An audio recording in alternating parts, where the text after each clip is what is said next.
Order, order. Welcome to Reporters Without Orders, where we discuss what made news, what did not, and something that absolutely should not have. Today in our studio, we have two reporters, and one is joining us from Kerala. Last week, the Kerala film industry was hit by a storm. The Hema Committee report was made available to several journalists, including those from the News Minute, under the Right to Information Act. These journalists were given redacted version of the committee report. The report has highlighted rampant sexual abuse in the film industry. A series of stories has been published by the News Minute and Newslaundry on the findings of the Hema Committee report and what has followed since then. Another story that we'll discuss is related to 2020 Delhi riots case. If you remember, a video was widely circulated at the time in which a group of 5 men were assaulted by the police in broad daylight and forced to chant national anthem.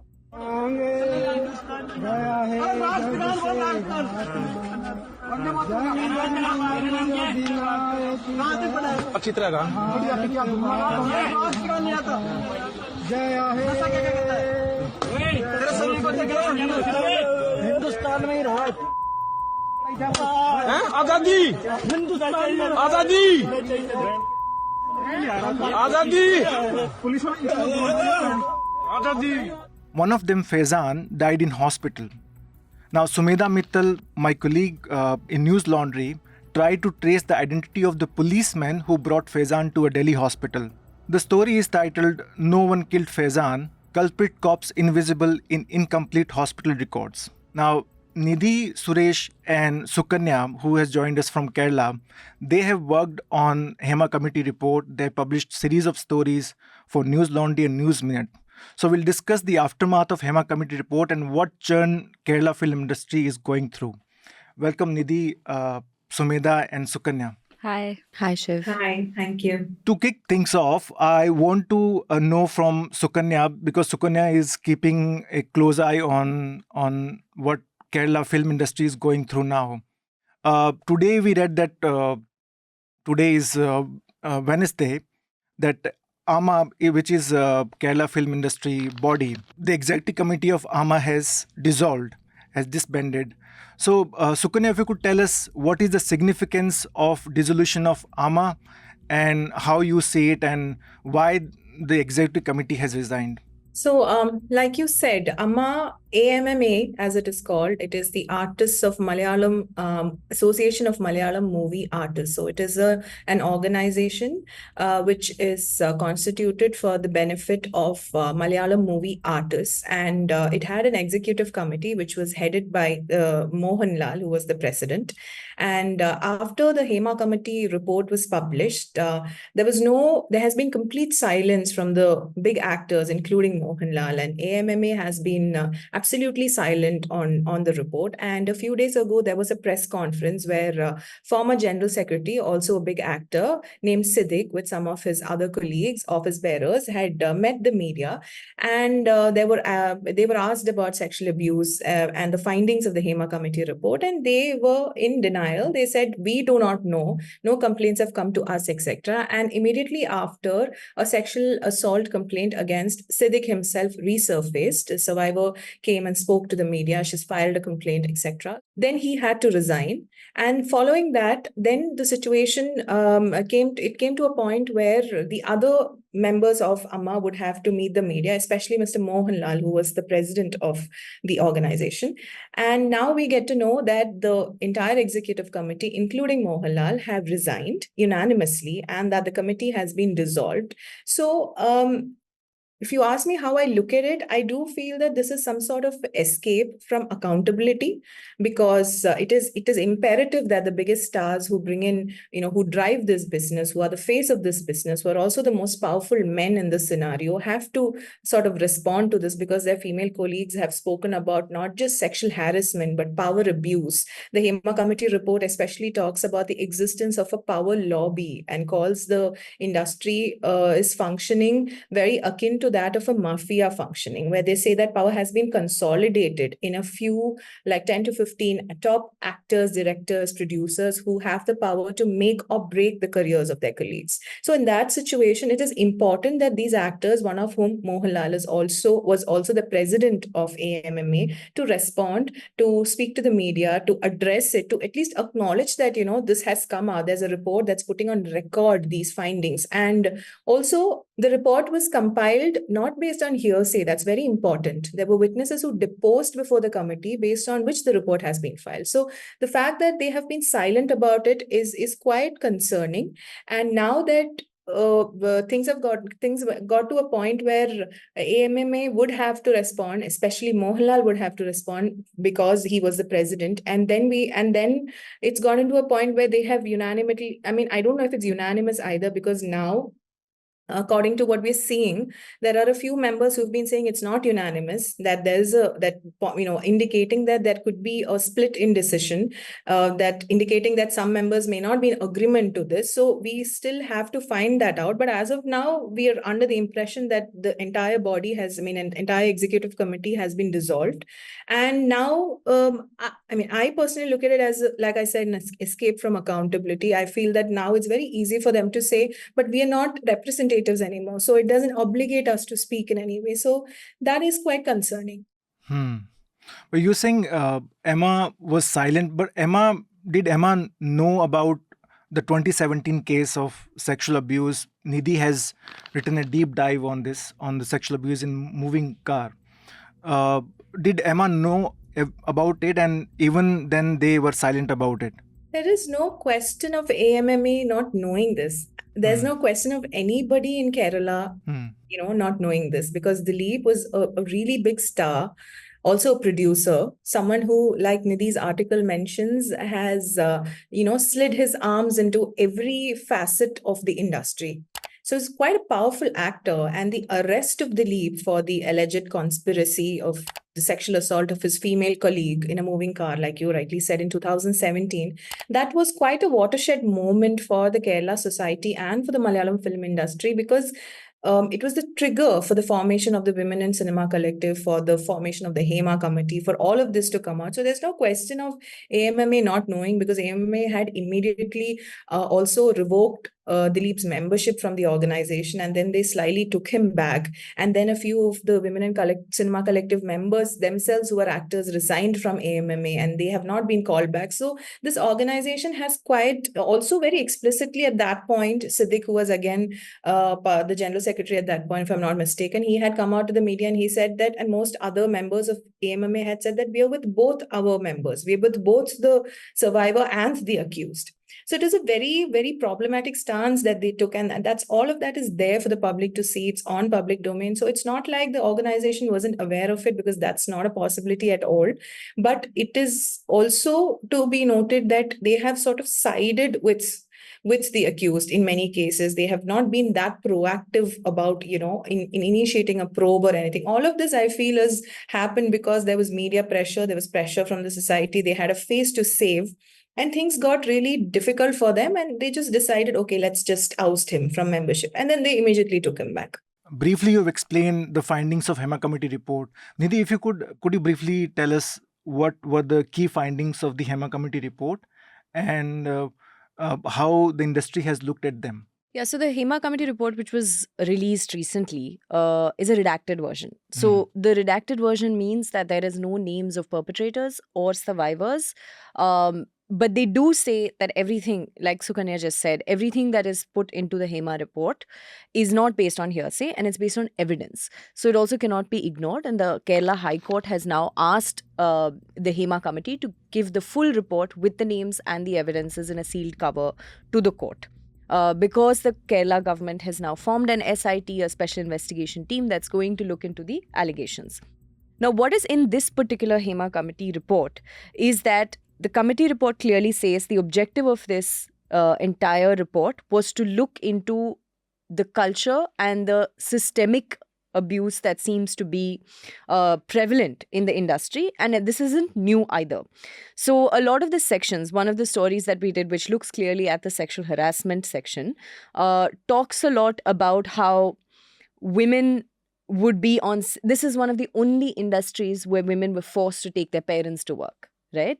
Like, because that's how unsafe they would feel. There is no other industry where you take your parents to your office.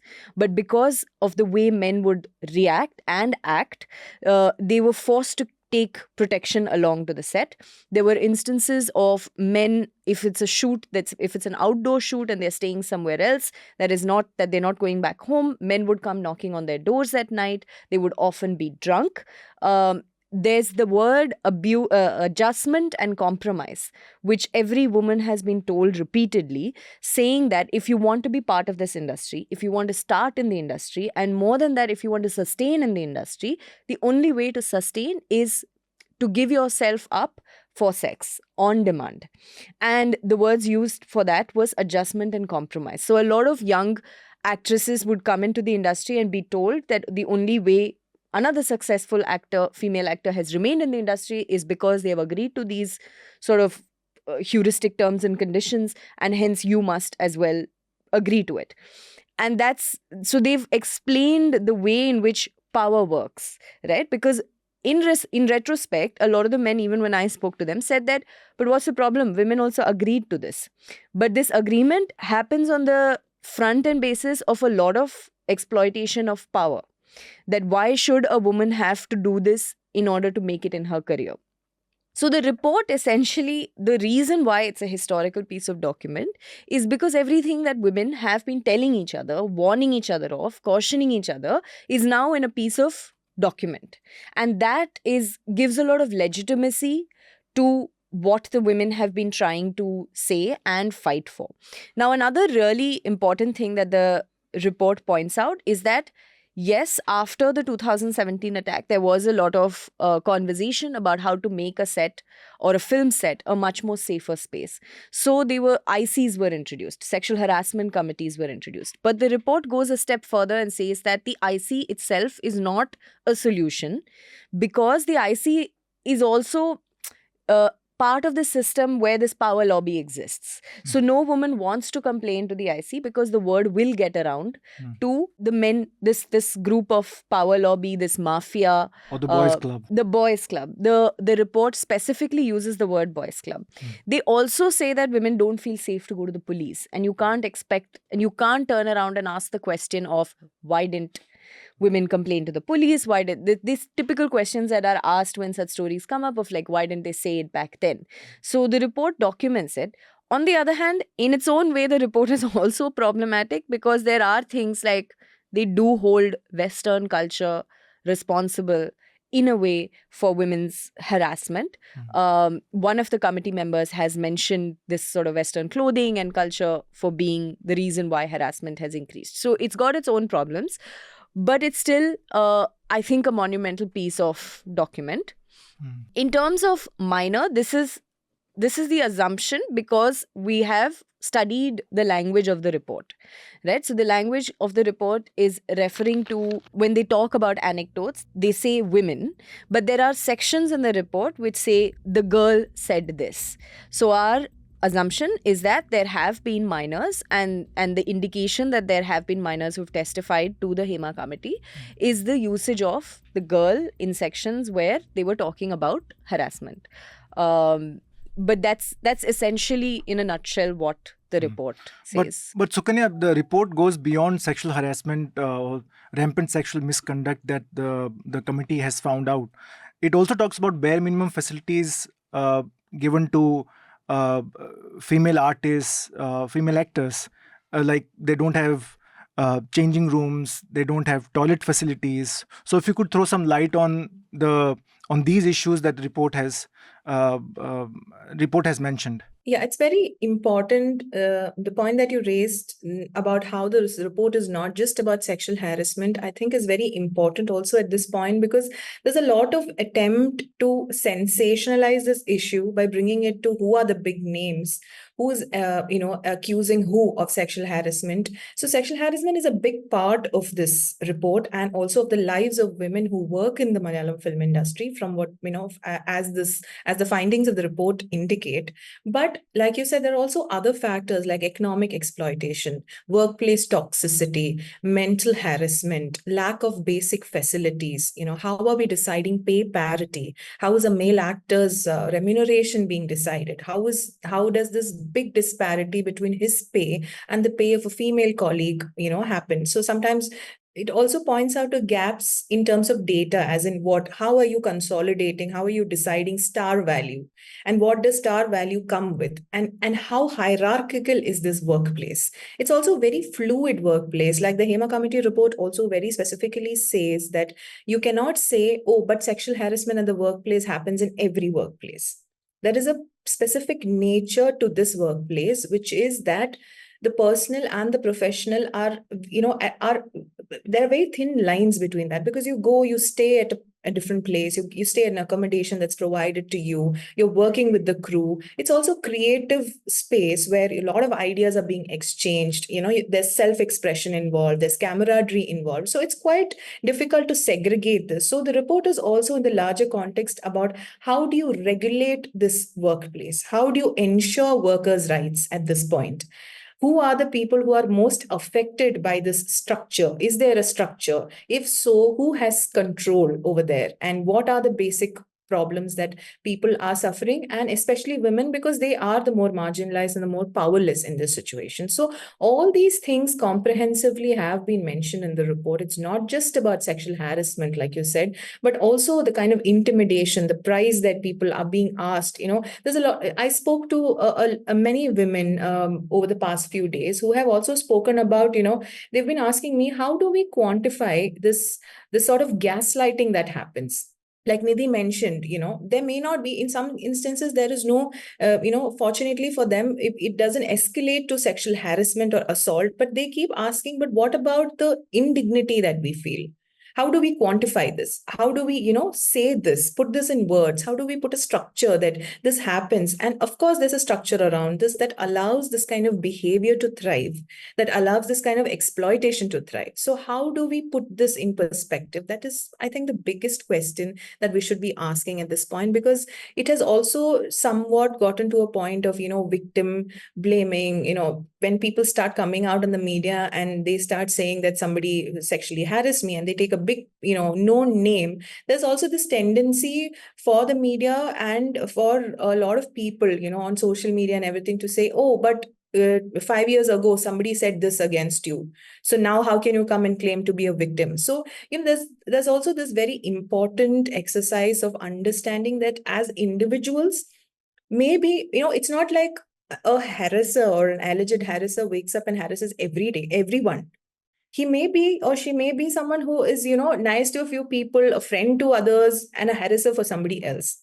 So it's very important to also not get into that debate of who is an ideal victim, or, but 5 other women said this man is really nice to them. How can you come and say this? Is it because you didn't get money? Is it because you didn't get an opportunity to act in that film? Are you now here to, be famous and, make the most of what is happening now? So all of these questions and these discussions are coming into the picture, which I feel is really, really, it's really pulling the purpose, taking away the focus from what the report has put forth. So it's a larger thing with a lot more issues that need to be looked at, I feel. I also have a question. Can I ask? Yeah. So, like, either of you can answer, Nidhi or Sukanya. Like, one thing which was coming to my mind as a North Indian, are there any comments being made from popular male actors from Malayalam industry? Because I am seeing right now is that there were some actors from the Bollywood, from the Hindi film industry, whoever they were, like, they used to be so vocal about feminist issues and women's issue, but now they have fallen completely silent. So, are we seeing that from other actors, big male actors from Malayalam industry? Not from the Malayalam film industry. The big actors would be Mohanlal and Mammootty at this point.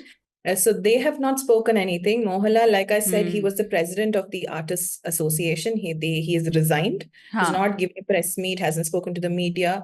So these are also actors who, like you rightly said, post tweets and, for Facebook posts in solidarity with everything that happens around them.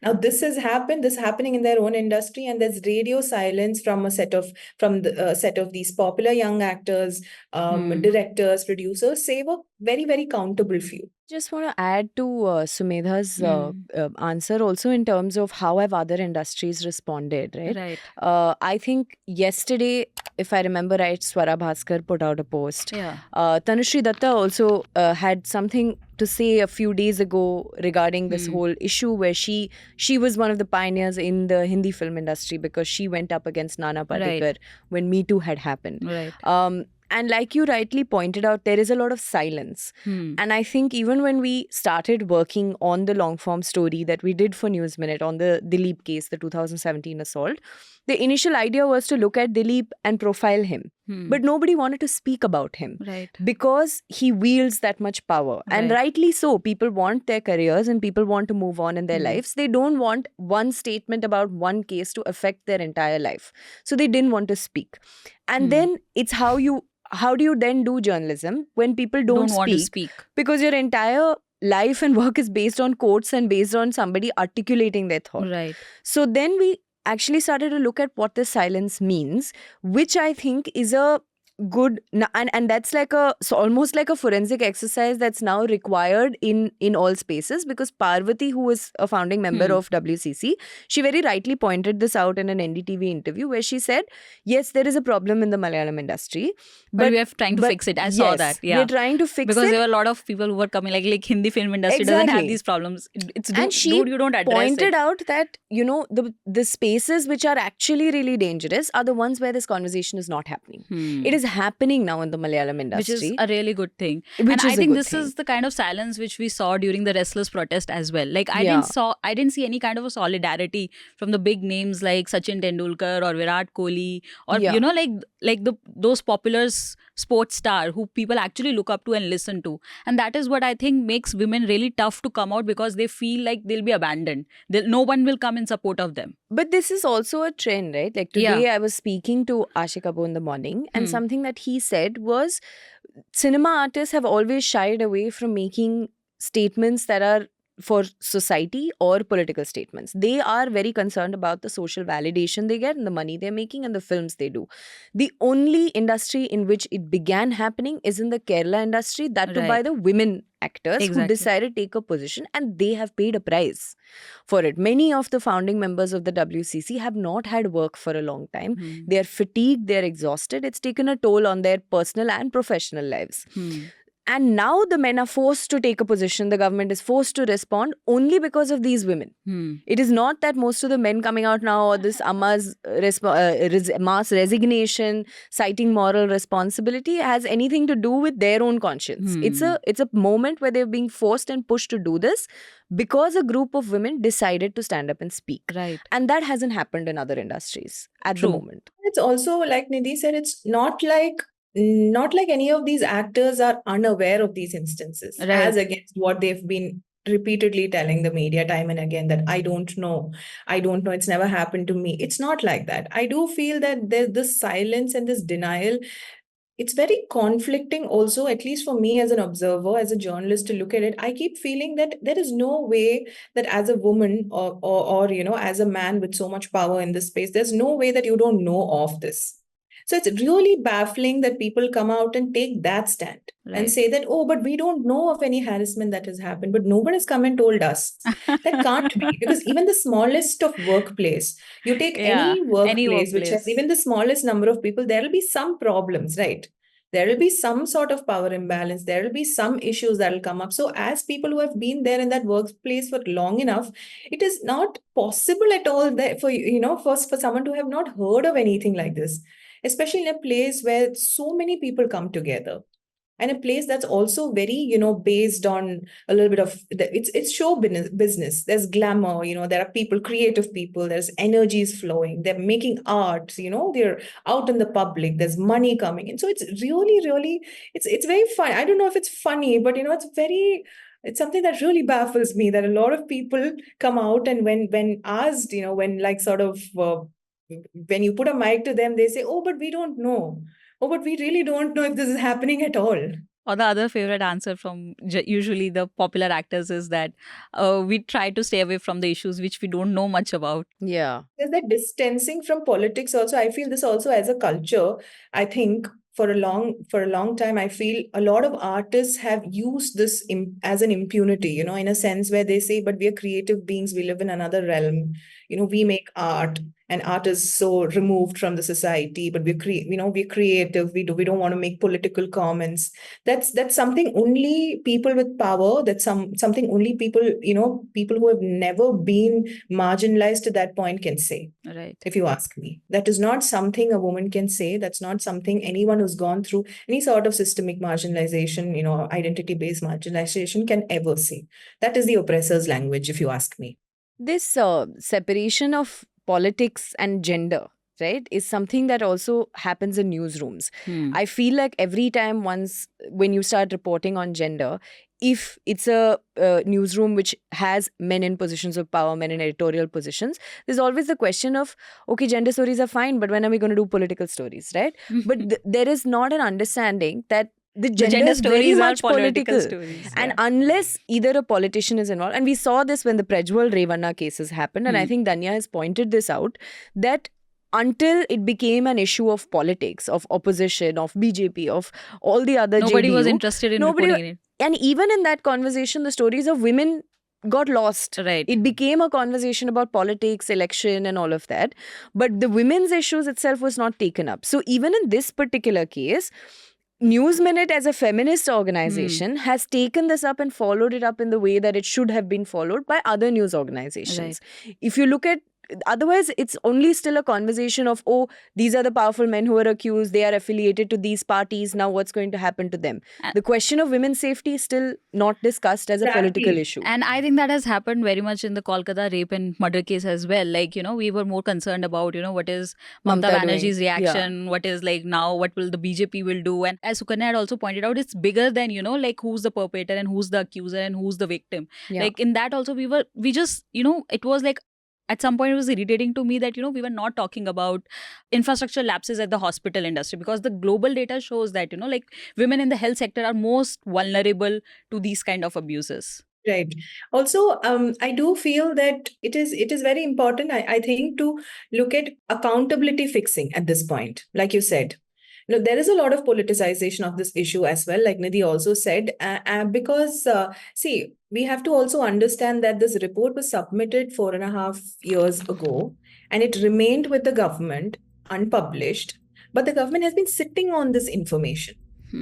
We did not know until now, but the government knew. And it's a committee that was formed by the Kerala government on the insistence of the Women in Cinema Collective in the aftermath of the 2017 actor assault case. Using taxpayers' money. Yeah, they spent money, and they've formed a committee which worked for over a year and collected inputs and put this report together, and it remained unpublished until journalists and RTI activists really pushed for it. So it has also to be understood that there is a clear inaction, there's a clear lack of political will also. Because a lot of these depositions, the committee report itself says that a lot of these depositions amount to crimes under Indian laws, whether it's a POSH Act or the criminal laws. So a lot of them are cognizable offenses to sort of investigate, which the police doesn't need a court order or a warrant. They can initiate suo motu investigations against these allegations. So now we don't know what kind of information the government, has been withheld. We only have the redacted version of it, but I'm sure the government has more information about it. So why they have been sitting on it is a very pertinent question to ask. And that itself has also led to the politicization of it. Like, for example, recently, Kerala Film Academy Chairman Ranjit, who's a very, very well-known senior director in the Malayalam film industry, who has worked with and sort of made Mohanlal, created the stardom and the star power that they have. This director was accused of sexual misbehavior by a Bengali actor who he had auditioned for one of his films in which Mammootty was the lead, and he had to step down. And even when he stepped down, he said, I'm only doing this because I don't want the government's name to be tainted in my name. Because I'm the Kerala Film Academy chairman, it's a political appointment. So now I don't want people to taint the government because I continue. Even then, there's no accountability, there's no acknowledgement of the fact that this is harassment, that this is wrong, there's no admission, there's not even an apology. But then the immediate thing is to say, this is politically motivated, this is targeted, so I'm stepping down. It's not like I feel guilty about it. So that really derails the conversation. And like Nidhi also said, the core issue of workplace rights, of women's rights, that how this workplace has been so exploitative and what we can do about it and who we are holding accountable for it, that really gets lost in the process. Sukanya, you interviewed director producer Ashik Abu on the Hema Committee report's findings. So could you tell us what he said in that interview and what was the key takeaway from it? He spoke about the lack of democratization in this entire workspace. For example, if you take the AMMA, like I said, is the only association for film artists, for Malayalam actors from the Malayalam film industry. He was talking about how until recently they have not had elections. So it's a very non-democratic space where people are nominated and there's no opposition, which means there is no engagement, there is no debate. So obviously, when you look at I don't think we even need to go to such a big organizational space. I think one of WCC's founding members, Rima Kaligan, was also talking about this recently. She was talking about how let's look at our houses, let's look at how families function, who has power.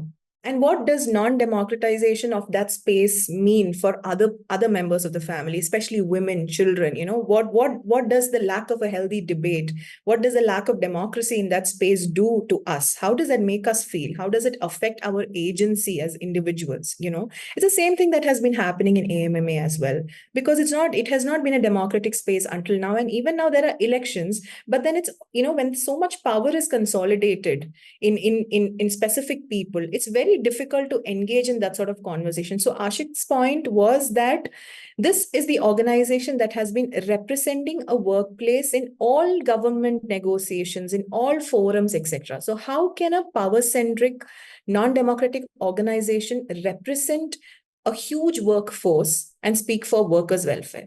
So he's been talking about the fact that we need to examine the functioning of these organizations. Like there's a producers organization, whether it's the chamber or whether it's FEFCA, the organization for, technicians. So he's been talking about how we need to first examine whether organizations that are already there, are they cognizant of workers' rights? Are they democratic? Are they speaking for the welfare of the workplace? If not, then we will have to make sure that the overseeing of such a big workplace with complex problems, which accommodates people from so many different identities, the government will have to ensure that has not been handed over to organizations that are not equipped to take it up. Then we'll have to look at what sort of forums have to come up. Where can they complain? What is going to be the efficiency of it? Who is going to constitute, such overseeing forum? So that was basically the most core takeaway from my conversation with Ashik Abu. When the discussion started happening around Kerala film industry, so in the past couple of weeks, we have seen a lot of women have also come out. So could you tell us what has been the situation, what they have revealed, or their experience that they've shared? Has the discussion given a lot of courage to female actors to come out? Definitely. The report and the responses to the report, how intently it has been followed also by the media, the kind of there's a sense of we have to say something, that the people have. From what I understand, I also understand that the government has also been fairly shaken, because they did not expect the findings of the report to be so grave and to be so intense and to be worded in the kind of words that we see in the report. So everyone is a little shaken, is what I understand. And the government has also gone into a little bit of defense, I feel, because they think, okay, this is an industry that employs so many people, it brings so much money. Is it going to tarnish our cultural face? What is going to happen? Is it going to, really take the goodwill away from our entire cultural spectrum, etc.? So this has also prompted a lot of women to think that maybe this is the time for us to push for action. Maybe this is the same thing that happened in the aftermath of Dileep's arrest also, when WCC was formed. This movement really gained momentum because a lot of women felt, okay, the powerful are falling, looks like it. maybe this is the time for us to come forth and speak. So there have been a few women who have come forth and who have made grave allegations against, like I said, Siddiq, who had to step down as AMMA's general secretary. Then there's also actor Mukesh, who is a sitting MLA of the Left Democratic Front government in Kerala. There have been sexual harassment allegations against him, but he has maintained, and the government has maintained, that he doesn't have to step down or resign. There have been allegations against actors, against the directors, against the production controllers. Some women have taken names, some have not taken names. So those accounts are still coming in. And I feel, like you rightly said, this has given women a lot of courage to speak, but it is also important that police cases are filed. More women have to speak, more complaints have to happen, so that this doesn't fizzle out at this point. Because it's very easy also we have to understand that we're asking survivors to, putting the onus on them to come show their faces on TV or to relieve their trauma, to, keep talking about it, to keep thinking that, okay, maybe this is the right time, maybe now I should speak. So all of this is very taxing on these women too. So I feel that it's great that a lot more women are coming and talking about this, but I do feel that the primary question is still about what the government is going to do about this. Because it's really not fair to put this on these women anymore. Yeah, as you mentioned that the Hema Committee report was submitted to the government in 2019 and the government sat on it for 4.5 years.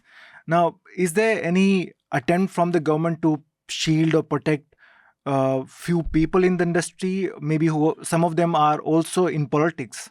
So that is also something, everything that has transpired makes us, feel that is also happening. We feel like that is also part of the problem.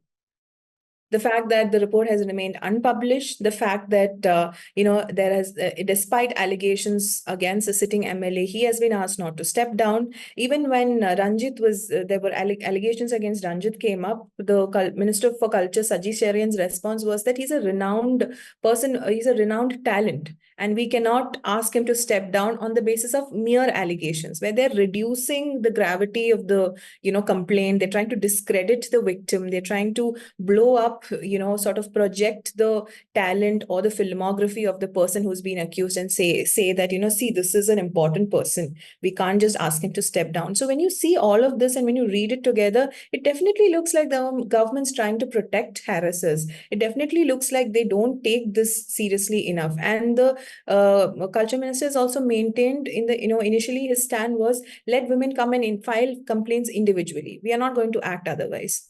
So that sort of puts the onus back on these survivors who, like Nidhi mentioned, are so exhausted. Even members of the WCC, they're so exhausted. And now you have a report which really put these findings into paper, and they say this is happening. So now, again, when the system's asking women to sort of complain, they're asking women to corroborate, they're asking women to do all the work. It really looks like they don't really care as much. And these men have filed FIRs against the women also, right? Like Siddiq, if I'm right, has filed an FIR against the woman who came out. Defamation cases have been filed, Yeah. I think. There have been defamation cases, like I said, the character or the conduct or some sort of allegation from the past where the woman might have done something, maybe she's embroiled in something controversial, or maybe there's some incident that's happened at a place where they study, or, all of these things have been brought in, and all of these things have been put into context in these counter cases sort of that actors have been filing to discredit the victim, to say that, you're not. It's that whole tactic of men just saying, oh, but you're also not that righteous. That's a very common response, to say that, oh, but you're also not that clean for you to come and act this way now. So they're trying to equate, they're trying to shift that. They're trying to say, we're both not really, if I did this to you, you're also not that clean. So now what makes you feel like you? So all of this also takes a mental toll, because as women, we live amid so much gaslighting. We're told we have to be prim, proper, good girls or whatever.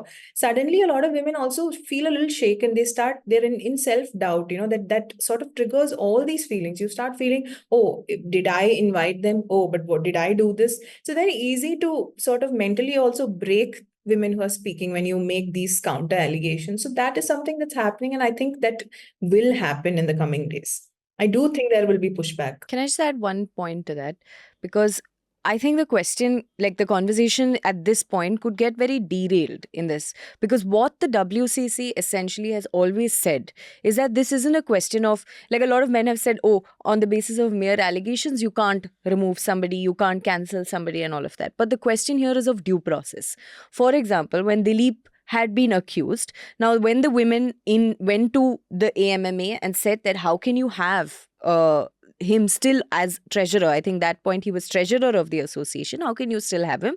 The men said, you can't, just because there's been a accusation, you can't say that he's convicted, and don't conduct a sort of media trial and all of that. But that wasn't the point. The point was of due process. If there's an organization where someone who's been accused of conspiring to rape or conspiring to sexually harass someone or even sexually harass someone, you can't have the same person in the same platform as the survivor.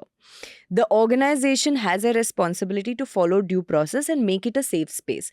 And ultimately, what happened in that particular incident, the survivor entirely moved out from the Malayalam film industry.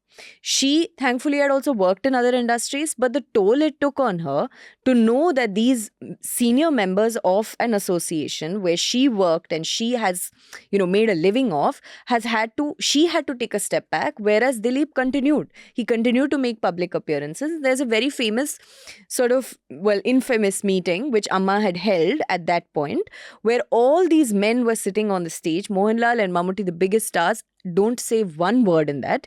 Dilip is also on stage, and they have this sort of it's literally like sitting at home at a dinner table where a father is saying what he thinks should happen. It's a very patriarchal sort of press conference where they stood up and they said, no, these are both our children. They use that language also. They use that patriarchal language where they say these are both our children, the survivor and the one who's accused, and we cannot let go of both of them. Now, nobody is asking you to say the accused is convicted, but one is asking you to take a step and make it a safe space for somebody who's gone through so much. There is no doubt about what she already went through. She was put in a car. She was assaulted by 6. I mean, it was a crime that happened which included 6 criminals. There is no doubt, and you have that moral responsibility to make it a safe space for her and other women, which they didn't do. And even here, that's the conversation. It's a conversation of due process. So if someone holds a position of power, they have to be suspended at least until, the case takes its own turn. And that responsibility men in positions of power have. Right. Also, like Nidhi said, I feel the whole usage of both of them are Amma's children. Our children, yeah. That usage in itself is very indicative of the fact that this, after all, there's a culture of not looking at it as a workplace. They try to, sort of sort or settle instances of harassment and abuse by saying, oh, but we're all a family. And a lot of these actors, main actors who are senior people now, they come, they appear on these interviews and say, oh, but, when we used to work before in the 80s and in the 70s or in the 90s and all, there was more camaraderie. We were all like a family. Women never complained. Women didn't had much, fewer facilities at that point. They were very, very cooperative. We all functioned like we traveled together. We ate together. We slept, in whatever little facilities that we would get. And so they'll talk about, they speak in a way as to sort of villainize younger women, villainize those who raise complaints by saying, but we're all a family. So they're trying to, it's just like a family, where it's quite telling what happens in a family then. So I think the Hema Committee report and the WCC are trying to say that it is high time that you look at it as a workplace. So the whole problem, I feel, is that even the women who participate in who work in the film industry are not looked at as professionals. There is this, trivialization of abuse. There is this downplaying of issues by bringing in this whole idea that you're supposed to adjust, you're supposed to be nice to everyone. This is a family. Who's benefiting from a family? We all know. We all know who makes decisions in a family. We all know who doesn't get agency in a family. So that narrative has been there for a long time. And this is just the continuation of that. So I think it's most important to look at this as an industry, look at this as a workplace, and to look at the issues that are raised by the committee and by survivors and by the WCC as workplace issues. as issues of parity, as questions of, labor's rights. So that the fact that these women are not looked at as professionals is why I think it's easy for people to cross boundaries and to say it's okay. I think in the interview to Dhanya Rajendran, actor Parvati also talked about same issue, that the women are not looked at as professionals. So in the Kerala film industry, any film industry, they are seen somebody who has come for fame and money. Yeah, so fame and money also, like that's what I said. I feel that, we as a society, we're so patriarchal that we look at fame and money as something bad when it's aspired by women. Women, right? All of us work for money. All of us aspire for better living standards and fame. And what is wrong with women wanting? I mean, I'm not even saying, it's a very complicated argument, because when we try to say that, oh, but women are here to work, but what is wrong with women wanting fame and money? Is that a prerogative of men in the society? No, it's not, right? They're putting the effort, they're talented, like Parvati said, they're here to work. So why not? Why should they not have stardom? Why should they not have the kind of pay that men get? Why should they not have the benefits that, come out of sustained, like Parvati herself has built herself up as a brand, and she's gone through a lot to get there, despite isolation, despite sidelining, despite social media trolling, harassment, cyber harassment. So when a woman has put that much effort, when a woman has, displayed that kind of talent, when she's been that consistent, then why cannot she have that stardom? Why is it not okay? So my problem is with that whole idea that, let's not, even before we go into this whole conversation of a woman is a professional, etc., why is it not okay when a woman aspires for money? It's nice to have money, right? You're working for it, you get money, you get the fame out of it, you're happy, you have your fans, you connect with them. That's the whole profession, right? Sumedha, you have written an exclusive story on Delhi riots case. It was talked about a lot at the time and still is being talked about. So could you tell us what you've written and what is the story? So this is from a very popular case from Delhi riots, which shook everyone. That was Faizan's case, who was a 23-year-old guy. And Faizan and 4 other Muslim boys on 24th of February 2020, they were literally beaten, assaulted by police officers. They were being forced to sing national anthem. I think that video is still like very fresh in our memory. I think nobody has forgotten it. And so like I tried to, like, now the case has been given to the CBI. Like the Delhi High Court has recently said that, like the Delhi police has done a tardy or like a short investigation in trying to find out the culprit, like, and therefore they have passed this investigation to the CBI. So our editor-in-chief Raman Kirpal said that, like it might be a good idea if you could go back in time and look at like who were the people who had taken them to the hospital. Can you try and trace, who were the police officers?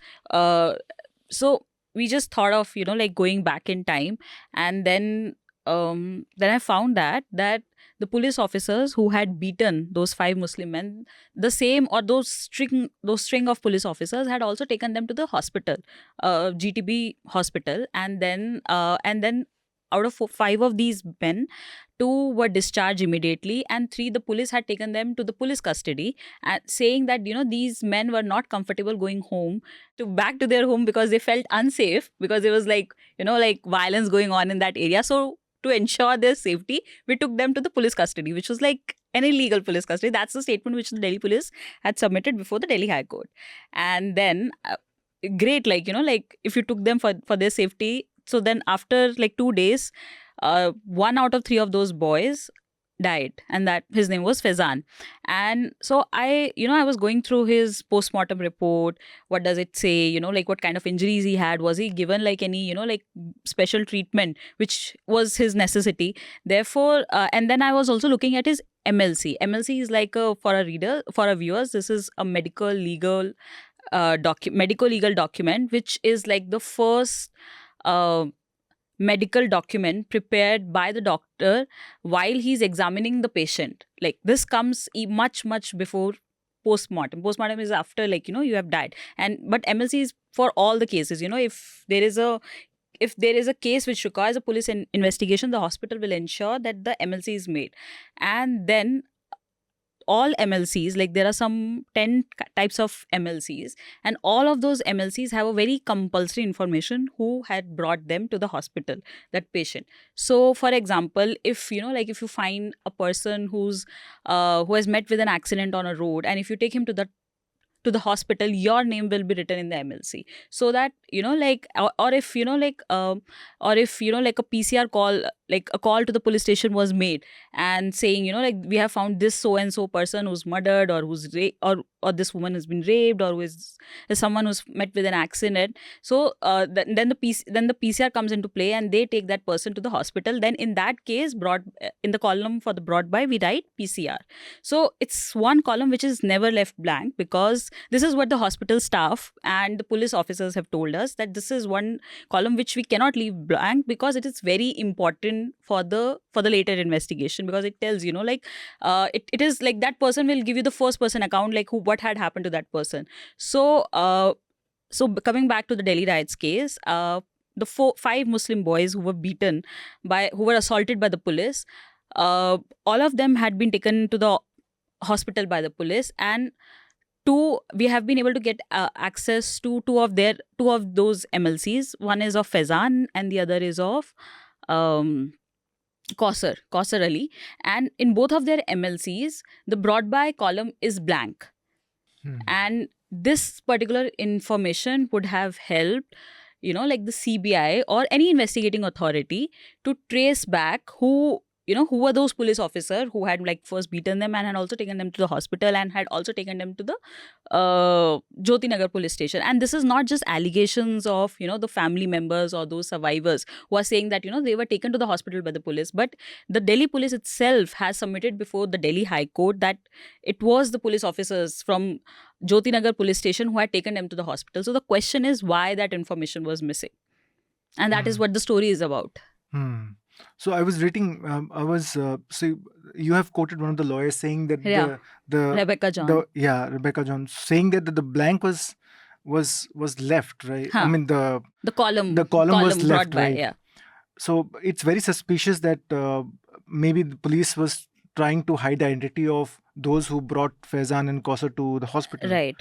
Yeah, she said that like it's not. It raises more suspicion on the police about the police conduct of the case, that like why have you left this information blank? And then so all these government hospitals also have their duty constables, like a police station which is like very near to that hospital will send a constable who will be deployed at the police station throughout the day to register all the cases, all the MLC cases which are coming to the hospital. Then I spoke to two of the I went to the GTB hospital like 4 to 5 days every day, and then I spoke to all the duty constables who were present there, and I would ask them, sir, like can the doctors file an MLC leaving this column blank? And they said no, it's just not possible, because then the document won't be accepted. First of its kind. It's first of its kind, and they were literally very shocked, like when I showed them that this column has been left blank. So I also tried to think that maybe during the Delhi riots there were a lot of people rushing to the hospital. There were police constables who were injured.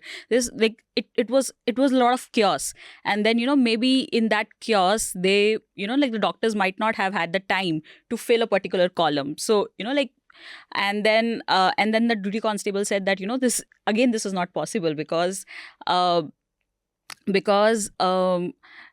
even during COVID, COVID was much bigger than Delhi riots. The number of patients who would be coming to the hospital.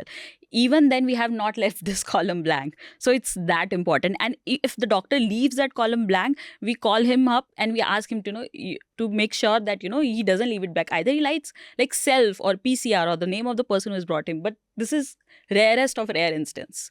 But did you also reach out to the senior officials in Delhi police? I tried to, but nobody Radio is silence. Now, Sukanya, as you mentioned that, in our conversation last night, you said that, there are parallels drawn in Kerala film industry case with the Harvey Weinstein case, sexual abuse case. So you said that it's unique. Kerala film industry movement is unique in its documentation. That was not there in Harvey Weinstein case. So could you tell us what separates these two cases, or what are similarities in these two cases? One of the biggest factors, and like one of the most important distinguishing factors, of course, is that is the report itself, is the Hema Committee report itself, which with the findings of which, like you also said, documents these problems. So now nobody can dismiss it as hearsay. So far, what we've seen is every time you ask a powerful actor, or, a producer or somebody else, even an actress for that matter, they're compelled to say that, oh, but these things don't happen, or that it has not happened to me. I don't know. I think the casting couch, which is a euphemism for workplace sexual harassment, I think it exists, but people have been nice to me. I have been extremely fortunate to work with, Mohanlal or Mammootty, or, with other big actors and producers, and I have been safe. I think, and some of them have said that this is one of the safest workplaces because you can, in fact, take your family to work without mentioning the compulsions of it. That's so So good. those kind of responses are what we see. But now here is a report not based on hearsay, which is saying, hey, but see, a significant number of women who work here have said that this has happened to them. So that itself is the biggest distinguishing factor, because it's a government appointed committee. And that committee has found out that there is a problem here, and that problem is not one of, it cannot be dismissed as an exceptional case. It is rampant, it is pervasive, and it's structural. That is the finding. So that itself is, it's putting it in paper. Now you can't deny this anymore. So that, I think, is, and also with respect to Harvey Weinstein and Miramax, it was, here we're not talking just about one producer, one production house. We're Right. talking about the industry. We're talking about people who are accused, who come from all, facets of the industry, like from production controllers to directors to assistant directors, to actors, big, small, producers, to, all of these people who do casting work, and people who, all of these cinematographers. So people are talking about all sorts of people who work in the industry, and they're talking about all sorts of harassment here. So that way, this is not just sexual harassment, like I said. So I think it's very different, but it's also very similar in the sense that, the sidelining, the compulsion to be silent, the fear, the loss of work, the mental toll it takes, that's definitely the same. And also the, how power works. Right. That is how we contextualize abuse in a workplace. Why it is important to look at abuse through the lens of the power structure that surrounds it. How is power capable of silencing victims? How does that make women, how does that compel women to sort of also collude into this, to, be quiet about what has been meted out to their colleagues, to say that the WCC is irrelevant? There are a lot of women who take that stand as well. But I think it's important for us to not pit these women against each other and see how these women are also part of this really powerful system. They're terrified. They're terrified because they don't want to lose work. Not everyone has the privilege to say no. And also now you cannot individualize this problem by saying, but you should have said no. You should have not worked with that director. Why did you continue working there? So we need to understand that there's a system where women are unfortunately forced to be pally with their harassers, because these are the people with power. These are the people who are giving jobs. Where are these women going to work otherwise? So it's no more. So it's a report that's also trying to say it's no more an individual question. It's not about individualizing sexual harassment. This is systemic. This is structural. This is pervasive. Now, what do we do about it? Now, who do we hold accountable?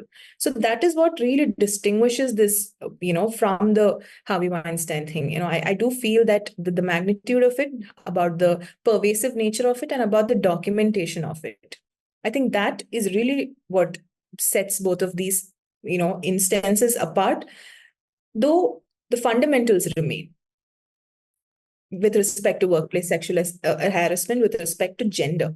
I think Nidhi might also be able to back me up there. Yeah, I mean, I agree with, like, for Weinstein also, what did it take for him to get convicted? It took almost 100 women testifying. And what it did, and what here also, what the Hema Committee report actually goes one step further, because it did not require even it to get to that point, right? Like with the Weinstein incident, it took these many women to actually come out. And Jodie and Megan, who did the NYT stories, and Ronan Farrow, they always said that the only reason they were able to report on Weinstein case the way they did is because women were collectively coming forward. And that happened here in many ways, where women came forward, but not looking at one person alone. And the Hema Committee report says the same thing.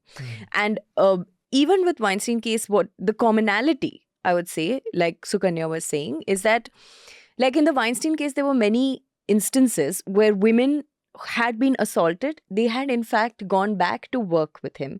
Some of them had even been his girlfriend after they got assaulted, and then years later said that, I faced assault, but yes, I went back and worked with him. I even spent time as his lover. But what does it mean? What does this power structure mean? And what position does it put women in? What does consent even mean in a power structure, right? And that is similar to what the Hema Committee is looking at, that it's not just, okay, sexual harassment has happened. It's not just about, did you go to the hospital? Did you get a rape examination? What do these... Because that's what our conversation becomes. Like, for example, even when we report on incidents of rape or harassment, what do we as journalists go and ask questions? We ask them, did you file a police complaint? What does the FIR say? What are the sections? Did you get a rape examination done? Who is your doctor? What did the court say? Did you give a statement from a magistrate? But here is a report saying that before all of that, there are many things that lead to this, which we actually don't ask. And I think even for journalists, it's a good exercise in reading this report to learn to understand and ask the right questions of what led to this ecosystem. And that's also what the Harvey Weinstein case kind of tells us, that it's an entire ecosystem in which we are all consciously or subconsciously have been enablers, have witnessed, have kept quiet, and for our own reasons have had to sort of make our way in this ecosystem. And now it's time to sort of ask ourselves whether we have an opportunity to change that ecosystem, but that only starts with changing the conversation. And this I was saying somewhere else also that this can easily become a conversation, Sukanya also said, about who is the perpetrator, who is the survivor. But the conversation really needs to be about what does it mean for a woman to feel safe. And only from there can you actually start having a conversation of how do we prevent this from happening. Right. It's also template for journalists, as you mentioned, that how to report such cases. See, essentially, for me, when I look at it, the Hema Committee report, the Weinstein case, is an invitation for men to listen and to be a little okay with being uncomfortable. Because, for example, even in our personal equations with men, and I think the thing is journalism also, because it has for a very long time been led and newsrooms have been dominated by men, our approach to journalism also is very male. They are still being led by men. Yeah. And I think that this thing of like I was saying, right, the questions we ask, is FIR being filed, all of that is a thing of, okay, what can we do now? So I have felt this when I speak to male friends about something that's happened that's uncomfortable. I get overwhelmed by how uncomfortable they get. And then the only conversation they want to have is, how do we solve this? Right? But when you don't know the scale, when you don't understand the lay of land, when you don't have the lived experience, you don't even know what is a question to ask, which most men, when you talk about sexual assault, when you talk about sexual harassment, are extremely uncomfortable, right? And their response is usually that, I have children. I am a father. Look at all how male politicians respond when rapes happen, right? I want to speak up because I have a daughter. No, you want to speak up because what's happening is wrong. But to understand that, even now, even in a newsroom, how do we report on this is still a question that we need to ask ourselves, which is why I think the Hema Committee report, the Weinstein case, should actually be forcing us to reflect on our own ecosystems. And that I still feel like isn't happening, even with how it's being covered in Kerala, how it's being covered by other newsrooms. Yeah, that's my next question, how the Kerala media has covered this movement. I do think that there's been a lot of interest, there's been a lot of follow-up. There were 16 or 17 journalists who, including those from TNM, who actually pushed for this report to be released through an RTI. So I do think that there's a lot of documentation that's being done. And also, like Nidhi said, even for journalists, this is a huge task. This is a huge learning process for us also, about the language, how do you document, how do you corroborate, how do you publish this, all of that. So I do feel that a lot of those efforts are coming through, but then the language, and I think that's not just with respect to the Hema Committee report, any kind of sexual abuse, how do we report it? What is the media's language around it? even in the Prajwal Revanna case, for example, we saw a lot of this. It was called a scandal in the beginning. If you look at thumbnails, if you look at a lot of headlines that came out, especially with on television reportage and everything, a lot of them called it a scandal. But it's not, right? So the kind of terms that we use, who do we put at the center of it? What are the details that we're focusing on it? I think all of that really needs to have more sensitivity. It has to have a gender lens. We need to focus on fixing accountability. I wouldn't say that that the media has been lousy about it, but I do feel, but I do feel the language around it is problematic. I do feel sometimes the focus on it is problematic, but I'm saying that's not exclusive to this. That is the case with covering sexual harassment in any context. Now we're coming close to the conclusion of this podcast. And before I let you go, I have to ask you the recommendation, any book that you've read this week or last week, or any movie that you watched that you can recommend to our viewers. I want to recommend this 1983 Malayalam movie, a film that came out in 1983 called Lekhayude Maranam or a Flashback, which will loosely translate into a flashback into Lekha's death. So this is a film that is directed by KG George, who is a very acclaimed filmmaker in Malayalam. And this is about a young girl called Lekha who comes into the film industry and gets, and really makes it big. And while she's at the peak of her success at 17 or 18 years of age, dies by suicide. And she has a relationship with a much married film director who's way senior to her, and how this whole incident. So it's like in the beginning you see scenes from a funeral, and then the question that is asked is, why did a 19-year-old, I don't know, I mean, I'm unsure of the age of the character in the film, but it's somewhere there. They begin with the question of why did a woman who is an actor, who's at that age, who's so young, who's just won a national award for her work, what made her think of taking this drastic step? From there we go into what happens in her life. And KG George, it's a very sensitive film in the sense that he's tried to document what happens to a woman who joins the film industry so young. So I do feel it's a great watch. And this is a movie that is quite familiar to most Malayalis, but I would like to recommend this. I think it's available on YouTube. I don't know if subtitles are there, but it's quite, it's accessible that way. So I would like to recommend this film because I myself have gone and rewatched it after all of this. So yeah. Right. I want to recommend something a bit more academic. It's not the most interesting read, but it's a very, very good compilation. It's a book called Public Secrets of Law, The Rape Trials in India by Pratiksha Bakshi. Basically she had spent time in couple of courts just looking at how rape trials are heard, how lawyers function within the court, the kind of conversations, the jokes, the things that she was told as a young female researcher moving around these courtrooms, and she even comments about how the architecture of a courtroom is quite masculine. But a very interesting read. She's also been writing columns at the Express periodically, I think, which are worth looking at. My second recommendation is something we spoke earlier. I would just really recommend men to listen to women for a change. Sumedha, what's your recommendation? Yeah, my recommendation is the movie which I'm really late to watch. She Said. It was released in 2022. And I've watched it a couple of days back. And though I'd read book at that time, but this is one movie where I felt that the book is maybe the movie is actually as good as the book.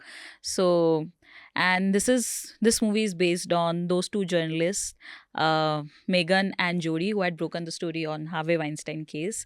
And I think when I had read that book, I was really, really young reporter who was just being fascinated by all of that. But this time when I watched the movie, I had I felt that, how as Indian reporters, we have failed to do stories on Me Too, how the Western media had how the NYT had broken that story.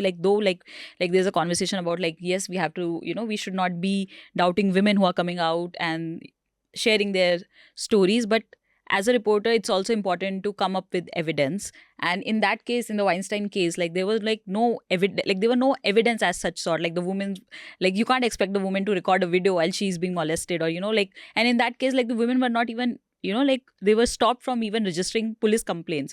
But still, those two journalists, how did they got the documents? How they made all the women jump together to come out, come on record to speak on Weinstein. That is something I think which, as sometimes as Indian reporters, we do lack and fail.